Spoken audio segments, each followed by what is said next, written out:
everyone, it's Maki here. One of the crucial elements in the Gundam Seed series is the Junius treaty. Often, in mobile suit explanations, it's mentioned that the number of weapons a nation can always limit it based on its size, right? But it's also true that the specifics of the treaty can be hard to grasp. It might even be related to the movie Seed Freedom. Today, let's analyze the Junius Treaty. The Junius Treaty was established after the final battle depicted in Gundam Seed. It was a treaty formed due to the Earth Alliance and Zaft both losing their leaders. The Earth Alliance lost Mirror as well. Aswell was the leader of Blue Cosmos and was not originally the top official of the Earth Alliance. However, as portrayed in Seed Destiny, the leader of Blue Cosmos behaves as if they have more authority than the president of the Earth Alliance, appearing almost more powerful. Gilbert Journal has stated that Logos is the mastermind behind the wars. Being a member of Logos and the head of Blue Cosmos, as well as de facto reign as the leader of the Earth Alliance, becomes evident. Furthermore, Zaft also became leaders with the loss of Patrick's Earth. Thus, with both sides losing their leaders and decisive weapons, the Junius Treaty was concluded. In reality, opinions on the contents of the Junius Treaty vary depending on the source. Here are some of the main provisions of the treaty. First and foremost is the restoration of territorial lines to their pre-war state.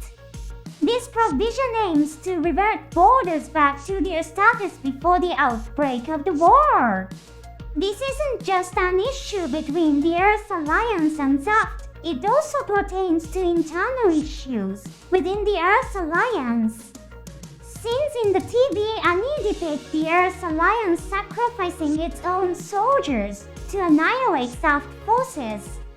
In reality, one of the objectives at that time was also to eliminate personnel from hostile organizations within the Earth Alliance. Conflicts within the Earth Alliance continued even between the Battle of Yakindu and the signing of the Junius Treaty. Also, thanks to this treaty, Orb existed as an independent nation in Seed Destiny. In the latter part of Seed, Orb was invaded by the Earth Alliance and was defeated. The reason Orb could continue as an independent neutral state rather than a member of the Earth Alliance was due to the signing of this treaty. Next is the limitation on the number of mobile suits. This treaty is often explained as similarly limiting the number of mobile armors and battleships. It's a treaty that limits the total number of weapons based on the size of a nation. For the overwhelmingly large Earth Alliance, this treaty is favorable. It's often explained that Zaft accepted this due to their technological superiority. In the novel version, it's described that Earth Alliance's mobile suits tend to have predictable movements, and in combat against Zaft-based pilots, they are almost unilaterally defeated. In the TV anime, this is also portrayed by the Impulse Gundam overwhelmingly defeating a large number of winners. Furthermore, there's the prohibition of using neutron jammer killers for military purposes. This bans the technology that triggered missile attacks with nuclear weapons and massive destruction by Genesis. While its military use is prohibited, its application to solve energy problems on Earth is not restricted.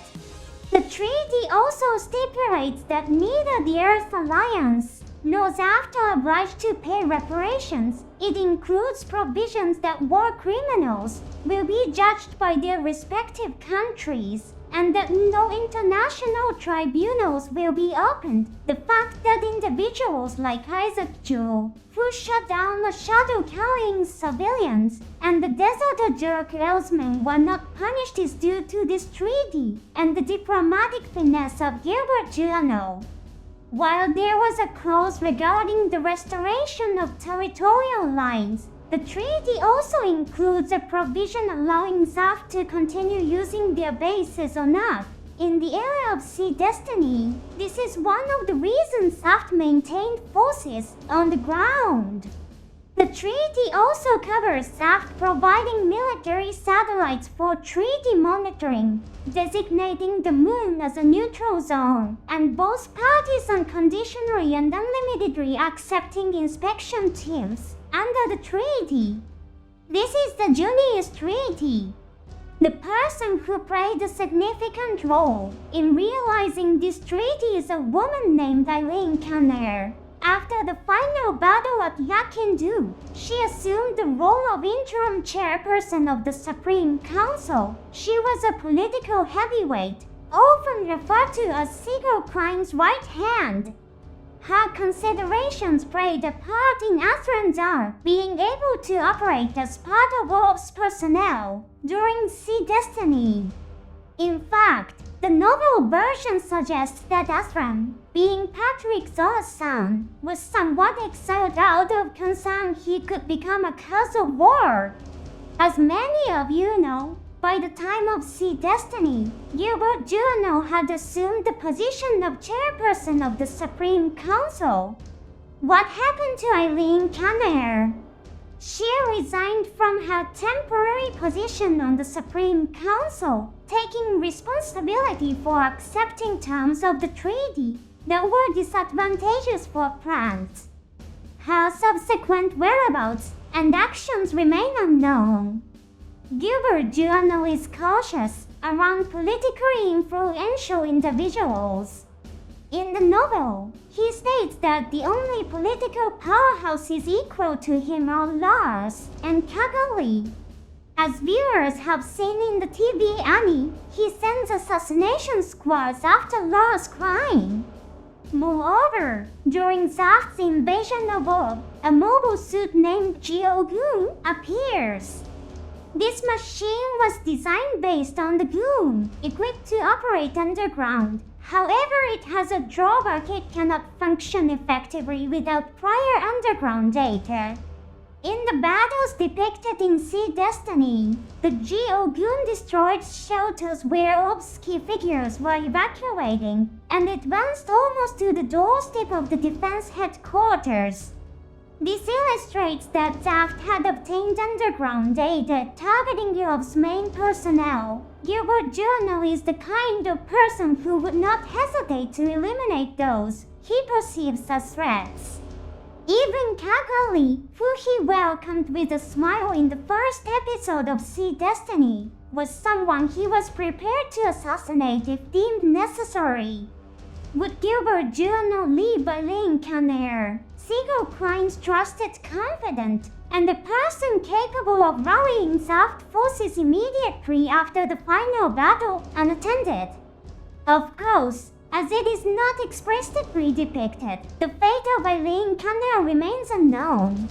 The Junius Treaty is a significant international agreement, but regrettably numerous instances of its breach have been depicted. Prominent examples include the Earth Alliance's nuclear missile attacks and Zaft's mobile suits equipped with nuclear engines.